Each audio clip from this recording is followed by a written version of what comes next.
You've probably heard Muslims say that the Gospel of John is late, exaggerated, and full of legendary fluff, while claiming the Quran and Islamic traditions are historically rock solid, but a closer look reveals the exact opposite. Muslims believe Mecca is Islam's holiest city, yet the Quran explicitly names it just once. Sure, they claim indirect references like Bakka or Mother of Cities, but that's rather vague. Islamic traditions go way further. Abu al-Walid Azraqi, writing about 230 years after Muhammad, said the Kaaba existed 40 years before Allah created Earth, Adam made Hajj, and Abraham chose Mecca's location from heaven with angelic help.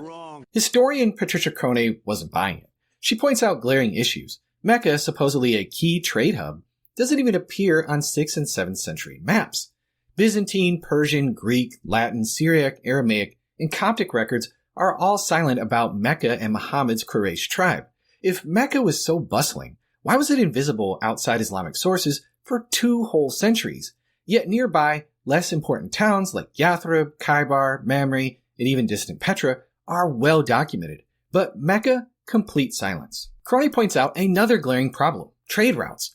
Why would traders abandon the easy coastal Red Sea route for a pointless hundreds of mile dangerous detour inland through barren deserts to visit Mecca, a city nobody else seemed to know existed?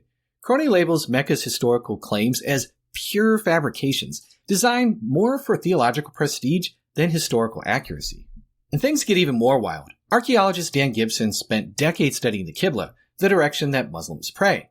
Shockingly, he found the earliest Islamic mosques don't even point to Mecca at all. Instead, dozens of them, built with pinpoint accuracy, face Petra in modern-day Jordan. Not Mecca, but Petra. Even the Quran paints a bizarre picture, describing Muhammad's opponents as growers of wheat, grapes, olives, and dates. Seriously? Mecca's rocky desert couldn't grow these Mediterranean staples, as Crone bluntly points out. This strongly suggests the Quran's real location wasn't Mecca, but somewhere closer to the Mediterranean, where these crops actually thrived. Muslims will proudly point to the miraculous Zamzam well, claiming it's divinely supplied and inexhaustible. But today, that miracle is entirely propped up by desalination plants built by the West.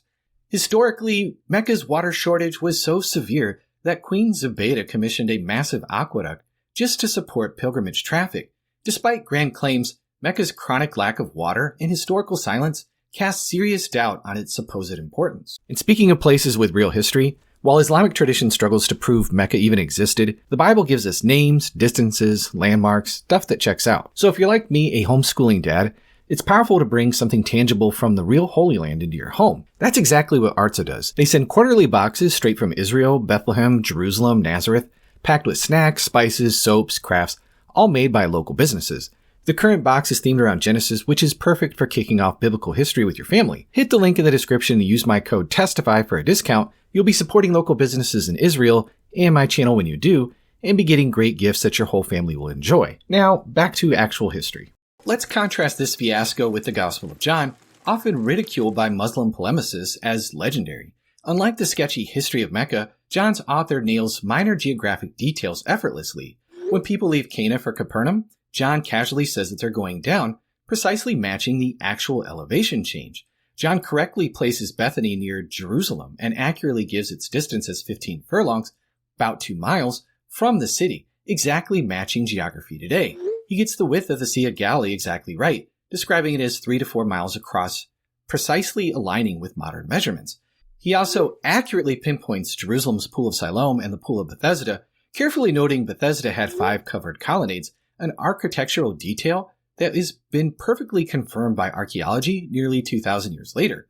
Even the seemingly minor detail of Jesus walking in Solomon's colonnade fits perfectly. This covered walkway historically provided ideal protection from cold winter winds, exactly as John described. Notably, this precise location is where Jesus made the bold declaration, "I and my Father are one." John's Gospel nails small, verifiable details with ease. Meanwhile, the Quran and Islamic tradition fumble major historical and geographical claims about their holiest city. The more we investigate, the clearer it gets. John knew first century Judea inside and out, while Islamic tradition struggles to prove Mecca even existed in Muhammad's time.